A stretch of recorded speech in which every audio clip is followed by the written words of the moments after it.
U.S. inflation was 4.9% annualized in April and accumulates 10th consecutive decline. With this new moderation, annual U.S. inflation fell 0.1% from March, dropping below 5% for the first time since May 2021.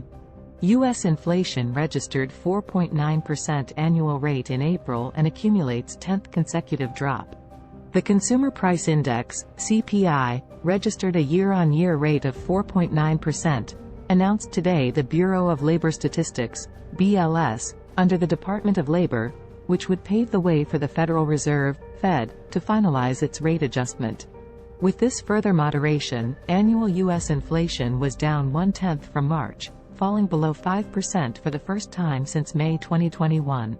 The peak of inflation was in June last year when it reached 9.1%, a record since the early 1980s. Don't forget to comment, like, and subscribe to our channel for more insightful content. And be sure to follow us on Twitter at 4YA Freedom for the latest updates and discussions on the world of finance. The monthly index, on the other hand, showed an increase of 0.4%, compared to 0.1% in March.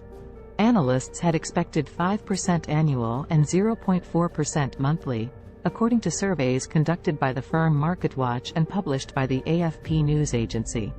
Once again, the prices of rents and rent, which represent a third of the inflation calculation and more than 60% of the core index, although this was down from the 8.3% and 0.6% of the previous month. In the monthly variation, used cars and trucks, contrary to the 0-kilometer cars and trucks, which registered a decrease, had a significant increase of 4.4% monthly, the highest in almost 2 years, despite marking a 6.6% decrease in the annual comparison. Regarding energy, one of the main drivers of inflation after the war between Russia and Ukraine, the annual index showed a 5.1% drop. But the monthly variation had an increase of 0.6%, due to a 3% increase in gasoline. The core index, which excludes volatile energy and food values, stood at 5.5% annual, minus 0.1 pp. With respect to March, and 0.4% monthly, unchanged. Although today's data still more than doubles the Fed's inflation target of 2% per year, the moderation, despite its slow pace, will give new reasons for the monetary entity not to continue with its interest rate hikes at its next meeting on June 14, a stance that it already hinted at in the last adjustment of this month. There is another reason to think so. The Fed, after the drop in food and energy prices, began to pay more attention to services, whose increases were a cause for concern in previous months. This month, services showed a new decline, since if real estate and energy values are taken out, they only rose 0.1% monthly and 5.1% annually, the lowest figures since July last year, according to calculations made by Bloomberg agency based on official data. The bank's adjustment, carried out in record time, is beginning to have an effect on the U.S. economy, after having raised rates 10 times in 14 months since March last year, taking them from a range of 0% to 0.25%, to one of 5% to 5.25%, the highest level in almost 16 years.